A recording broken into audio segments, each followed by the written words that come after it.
1, 2, 3, 4.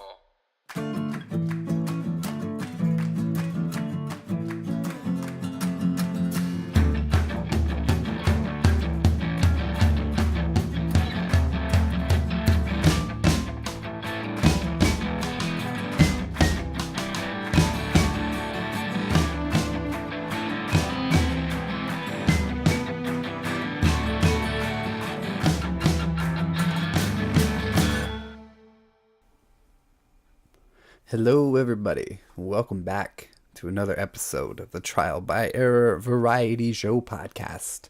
I'm your host, Chasnick Rab, and today we talk to the Austin band, The Deer. The Deer have been around since about 2012, 2013. They've played Utopia Fest. They got together at the Kerrville Folk Fest. They've played tons of festivals in some beautiful areas. They've played tons of shows all over the country. They continue to make amazing music. They're amazing songwriters, and it was my pleasure to talk to them today. I talked to Grace Park and Jesse Dalton. The two are kind of masterminding the whole thing, although as you hear in the interview, everybody collaborates into the growth of this band. It's super awesome how well constructed everything is. The imagery, the music, it's such good vibes, you guys. I'm so pleased that I get to put this music out here for you. So pleased they let me use it also. So thank you so much to the Deer for sitting and talking to me.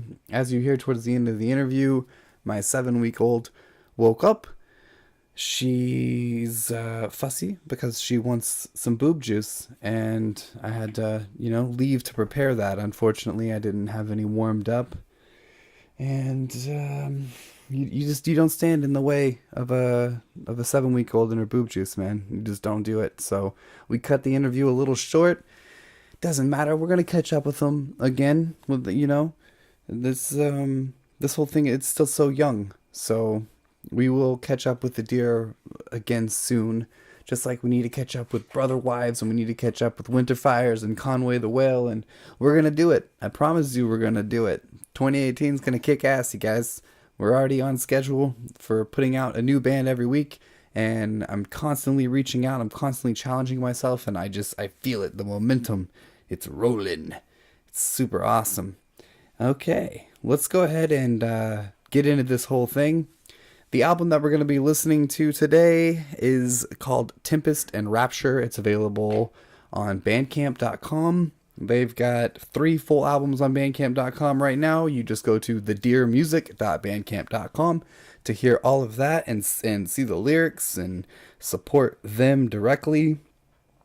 The first song that we're going to listen to is there's a music video for it on YouTube. It's super well constructed as well as the song itself. It is called Up Into the Roses. You guys enjoy the show. Into the night I'm staying, it's getting later. I wake up on the farm and I get made fun of. Go to my favorite places, everyone knows my name here. I feel alone a lot, reach for the bottle. Winter tempts, tells me lies, shows up and passes by before I know it's round summertime. Enter the rite of spring, stripped down to stocking feet, tied to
Hi, you guys. How are ya?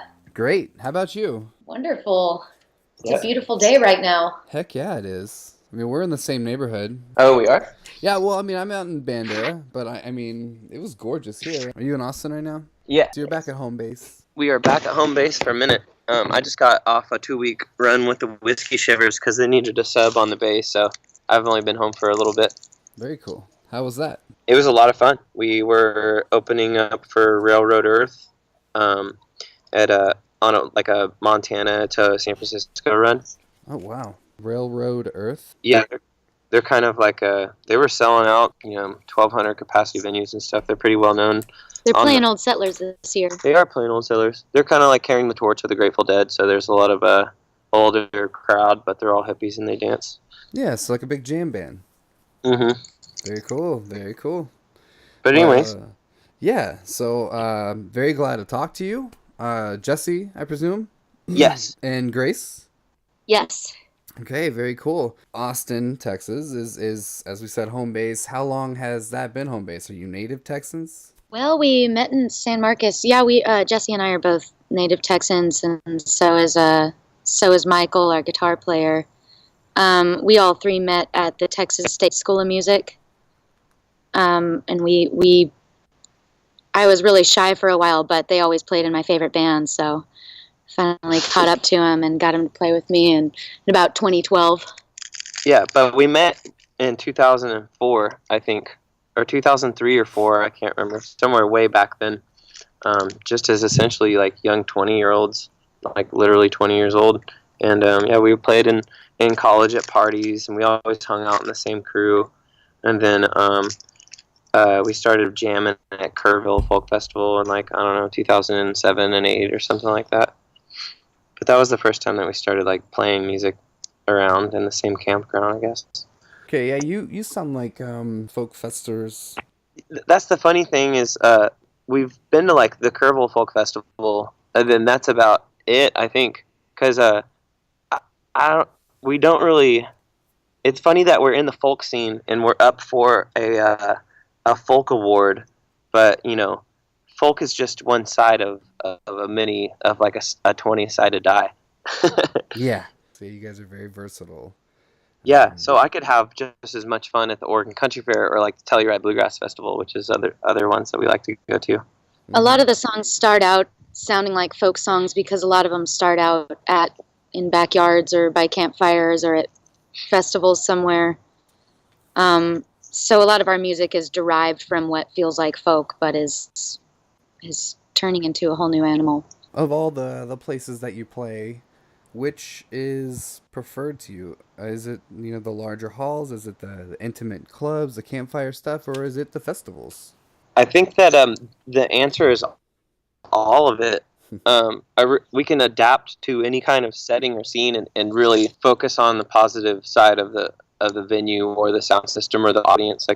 I love to play around a campfire with just our closest friends, or we can play in a listening room with an older demographic that's sitting down and listening and cherishing every note, or we can play to a packed house at Mohawk and have a group of people dancing, with it and such. That's what's fun about being able to do what we do is we get to see a whole bunch of variety and play to a whole bunch of different moods. That's a talent all on its own, really, to be able to feel that energy and not just be dead set on, on one form of that song. I've kind of pecked around your YouTube and I've seen you perform different versions of the songs and on the album, and the energy really stands out, especially the ones that are collaborations of different days, different shows, or stuff like that. That your energy really, especially your variety of energy, really shows. I mean, it shows you in smaller environments where you're sort of hands to your side, respecting the space, and then the clips to festivals where you're just you're throwing your hair out and your hat's almost falling off your head. Jesse, you play the bass, yes? Yeah, I do play that. Yeah, right? you play the shit out of that bass, man. You do. Looks like a lot of fun. Small canoe. They call it wrestling the bear. Wrestling the bear. Yeah, that's really good. That's such a. I always love the stand-up bass. It's but side angles that they have on some of those recordings, it looks like your strings are just barely hanging on, and you're just blowing and going. So I definitely have to catch you live and hear that sound I live, feel like because I feel like the strings are stationary and I'm barely hanging on. yeah, no doubt, no doubt. Let's listen to another awesome song from the album Tempest and Rapture. This one is called Winter to Pry.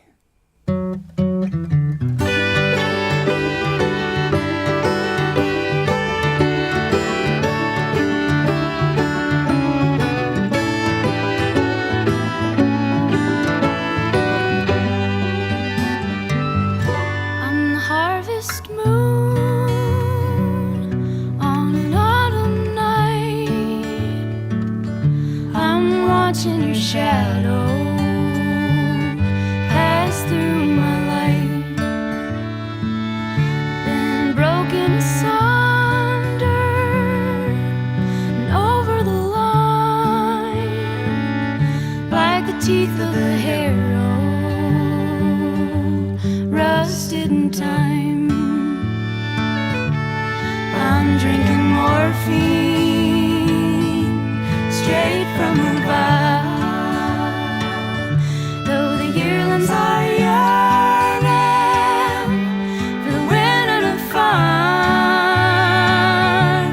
me in my darkness, you in my mind.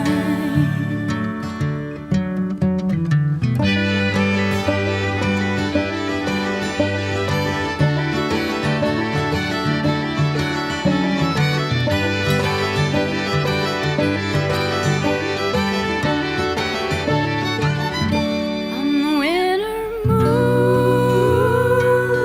in the still of the night. I love how the snow falls through my light. Been waiting on the answers, they're not where you lie. Face down in the holler, exposed by design. I'm picking pretty flowers straight from the vine, though the yearlings are yearning for the winter to find me from my darkness, you from my mind. I'm drinking up morphine straight from the vial, me in my darkness, you in my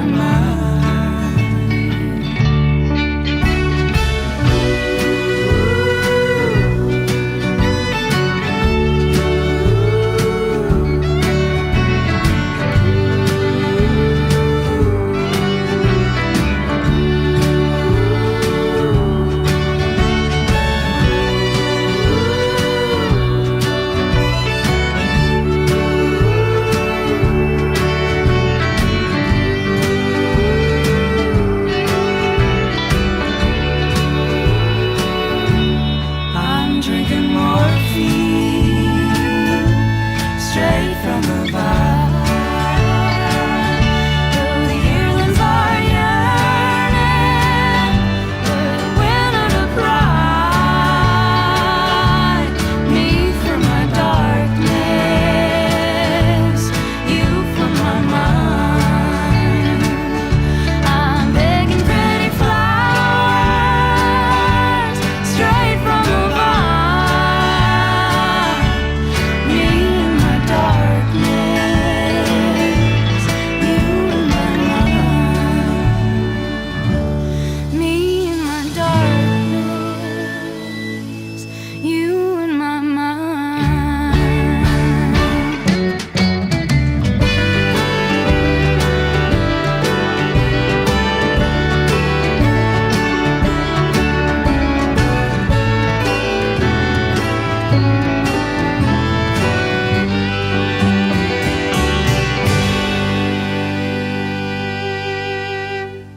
All right, so as a band, you guys probably camp a lot. And I noticed that in your Facebook About page, you mentioned camping as an interest. I Yeah. wonder how the two have blended. I'm assuming that you choose to camp in different places as you're touring, maybe in off time and stuff like that. Where is it just best for you guys to just kick it? Maybe you don't have a show. You all pick a place. Let's camp. Like, where's your most memorable place?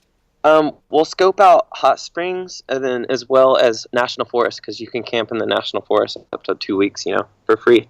And there's kind of, it's less gaper and tourists around at the national park scene. So the national forest scene is really cool. One of our favorite state parks in southeastern Utah is called Goblin Valley State Park, and it is the way we found it was I think we had like a High Times or something, and there was a top 10 list of best places to trip, and that was number like 2 or 3, I can't remember. And we were like in the area, so we're like, "Whoa, let's go to Goblin Valley," and we took the test, and it stands out as one of my favorite for sure. There's just freedom to it. You can crawl around on these big hoodoos made of sandstone, and they start off small Smurf huts, and they kind of slowly across this huge chessboard of this valley get bigger and bigger into like castles. Wow. That sounds amazing. I've breezed through Moab and I've kind of walked through the Monumental Valley a little bit, but that sounds amazing. Yeah. I definitely have to explore Utah a little deeper. How about you, Grace? Well, a bunch of our songs that are coming up on this new album were written around a campfire at this place where were we? Shenandoah Valley, weren't we? We were in Kentucky. We were in Kentucky. When we had a day off and we didn't have any friends in the area, so we're like, well, national forest. We went down by the river. Went down by the river and climbed all the way to the top of the hill and found a lot of inspiration there. And wrote out a whole bunch of songs. Have like 2 or 3 hours of it recorded, and much of it is complete ridiculousness. But we turned it into, about half of our album. Very fun. I know you have to pick sort of what you sound like in a lot of these platforms when you're filling that stuff out as a band. And, the ambient and the psychedelic and the folk, I mean, just the range of stuff, the Americana, you really nail it. And I really feel like your music from even, from 2013 with your first album, An Argument for Observation, onto now with the new album, there's just such a range of all of that stuff. And I feel like I'm not trying to stroke you guys. I really had a chance today. I really dove in. I saw you guys set at Utopia Fest. I really liked you guys, and I've followed you on social media, and I'm always kind of following touring bands that I like because I'm always dreaming of going on tour. Where does that just come organically? It's kind of a mixture of everything. Sometimes one of us will write a song in its entirety and teach it to the band, and we'll arrange it for recording. Sometimes the guys will come up with something instrumental and I'll put words over it, or Jesse will. Most of it is me and Jesse sitting late at night frantically around a computer or around a campfire and trying to make sense of where the song's going to go before we try to confuse everybody with it, especially the newer stuff.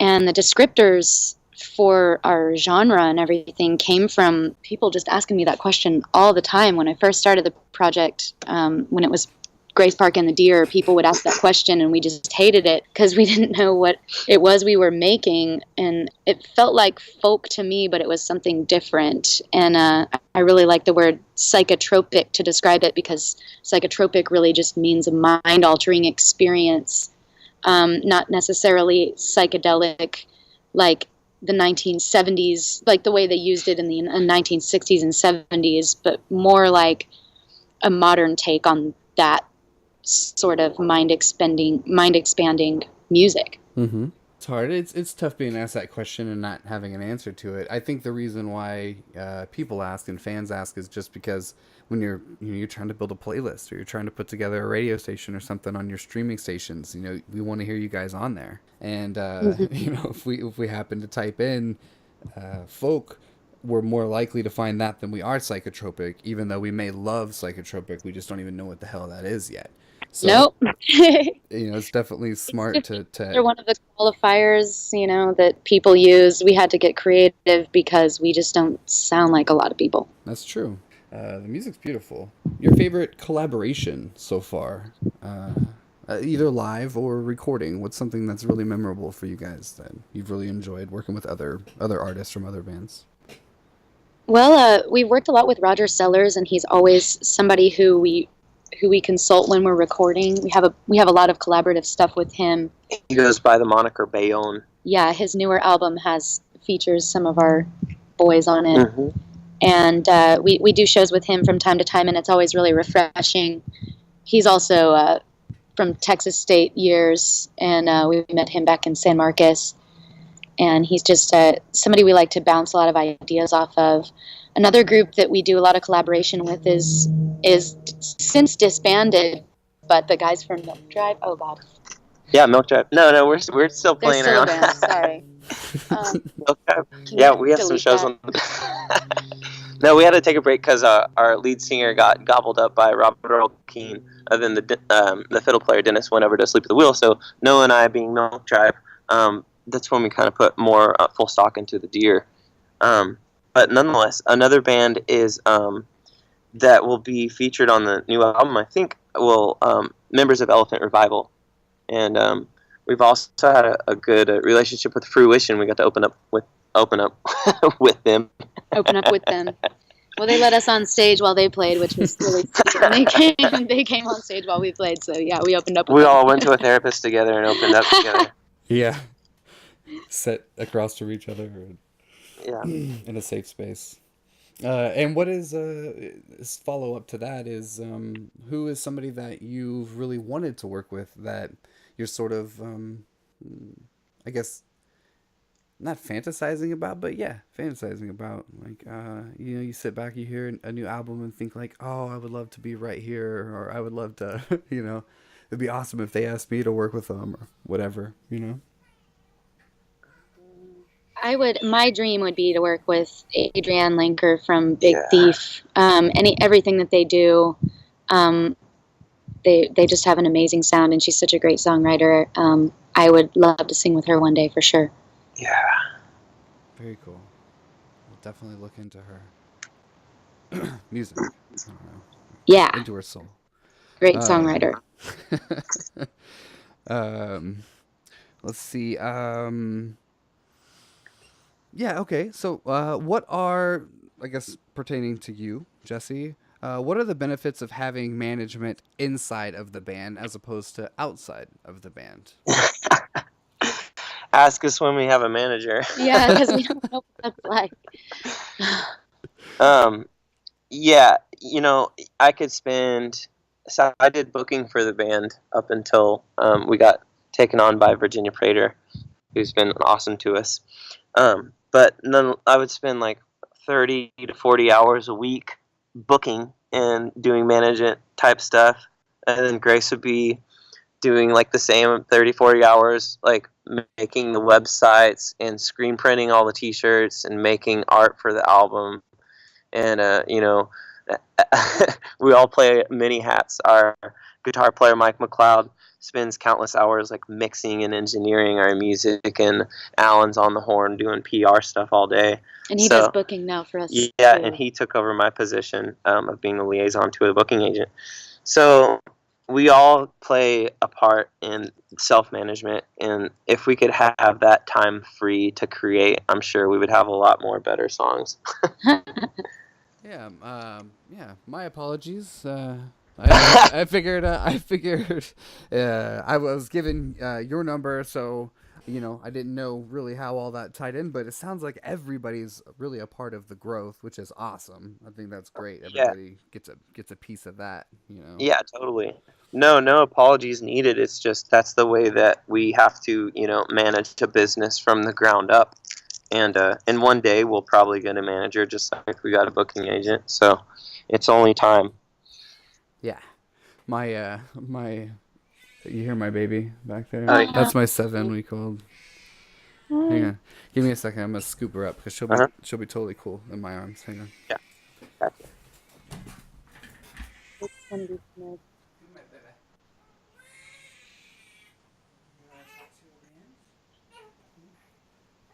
You want to talk to a band? Hello, baby. She doesn't like to feel alone, you know? No one does. She's I can't put her down. So when she wakes up, she's like, "Hey, wait, what?" It's like a whole new environment just without me. It's a whole new thing. All right. What is the best advice that has been given to you that has kind of helped you grow? I got a really good piece of advice from Jesse a long, long time ago before I really started writing or singing out and performing. I was about 20, 21. I was really stage shy and I didn't really want any attention. And we were camping, of course, and I was kind of freaking out. And I wanted to go home, and Jesse convinced me to stay and just sing a song, just sing to deal with the anxiety that I was feeling.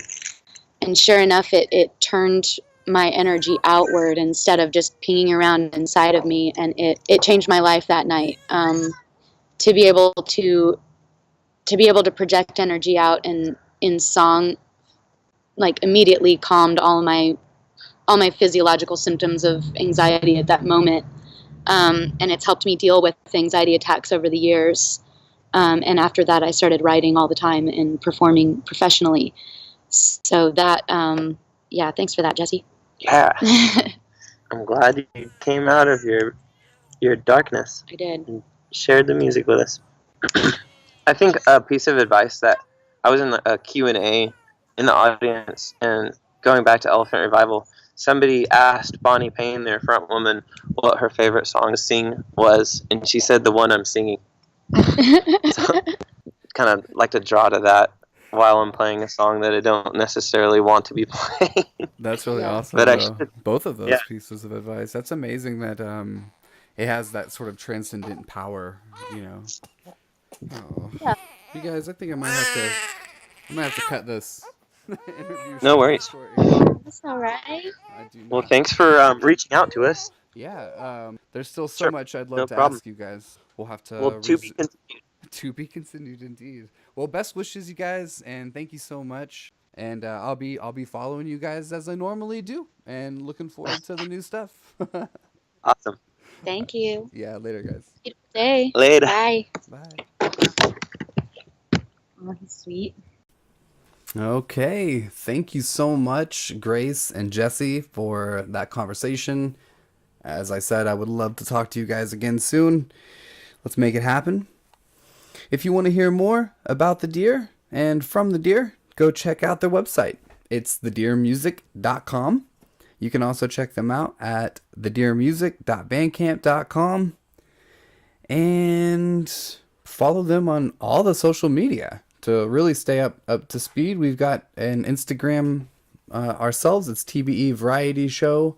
And you will find tour schedules, up-and-coming episode releases, book reviews, albums, live show photos from the Martian Chronicles, taken by our friend Christopher Paul Cordoza. And it's things are getting bigger, you guys. On our website, we have an artist page that just keeps growing and growing. We've got a band submission page that it needs to be dusted off and used. So you guys head over to the website trialbyairvarietyshow.com and submit your band. If you're listening to this and you're in a band and you wonder how to get on here, that's how. It's super easy. You just submit right there. I look up your music and we start a conversation about it, what we can do for you. It's literally that simple. Thank you so much to our listeners, the new ones and the old ones, and the ones that give us feedback on social media, and the ones that approach me in person and say that they heard the episode, or my girlfriend loves the show, or whatever. It really sets a fire under me to keep doing what I'm doing. And we're available even more places now in 2018. iHeartRadio, Stitcher. New places to find ourselves, and new places for other listeners to find your music. So there's so much music out there. We've got a Spotify playlist that now the Deer is on. It's got every band that's ever been featured in a live act or here. It's on Spotify. You can follow me, Chasnick Rab, on Spotify, and there's playlists put together from the bands there, and there's also TBE recommendations from people that are just influential in my own life and to a lot of artists as well. Names on there you're sure to recognize, I promise you. We also have a patreon.com/trial by error variety show where you can go and pledge a show of monetary support. There's rewards for that, and there's so much gratitude. I'll even thank you in person right here on every episode if you pledge. Other than that, you guys, that's it. It was a really great week for me. The weather brightened up, the rain went away, and the sun came out, and I was able to go to work and make some money and you feel productive. Other than that, that's it. Everybody take care of one another and follow the golden rule.